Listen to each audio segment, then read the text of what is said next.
សូមជូនកំណាព្យមួយបទ2025ខែធ្នូកាំងកដាទៀមបាញ់ប្រហាឆ្លៀនពៀនទឹកដីប្រាសាទតាមុន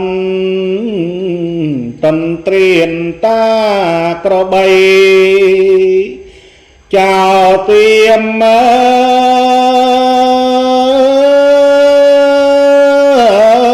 អំព្រៃក្រឡៃប្រវត្តិអូក្រិនសង្គ្រាមដោយទៀមប្រាកដរាយស្បៃហំពាត់ដាក់លួងបន្លាយន្តហងពីងធៀបដ្រូនបាញ់ប្រហាលើដី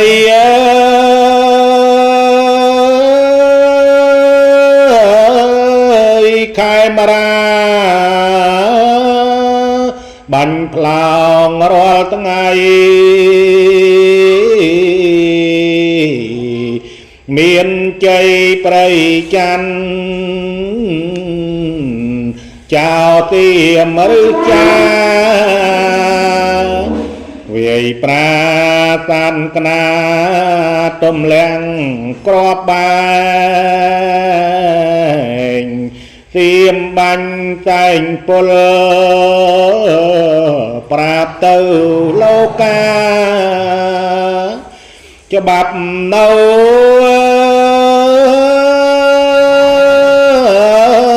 ឯណា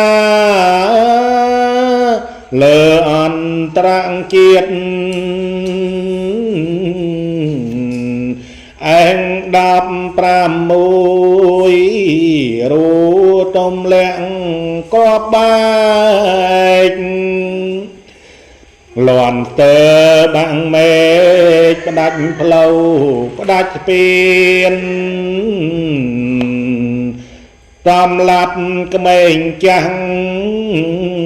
បំផ្លាញសាលារៀនកំតិចញើ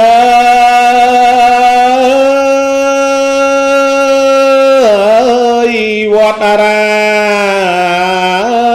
មនឹងជន់ទេវរា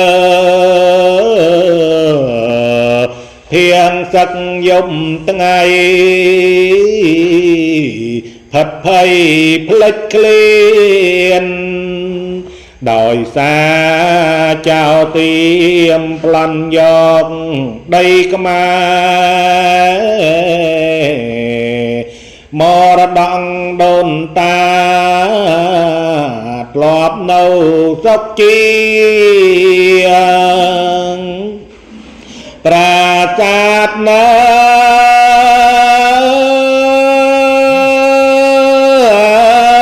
ព្រះវិបំផ្លាញគ្មានស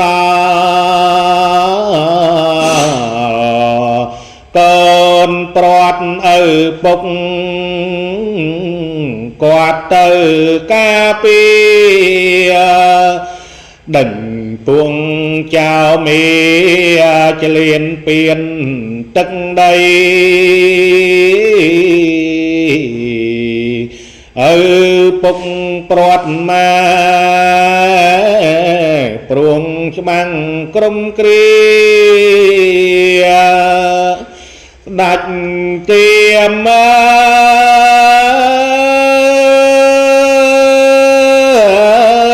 រៀមមីស្រែកឃ្លានសង្គ្រាមគុណតនៈដឹកនាំមុតមករួមគ្នារួមជាតិប្រជាកូនខ្មែរតែមួយ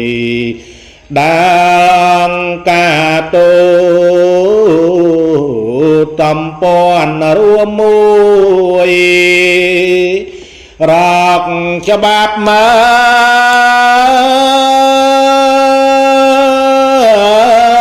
một chuối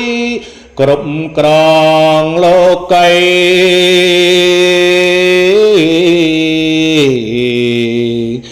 Namo Tani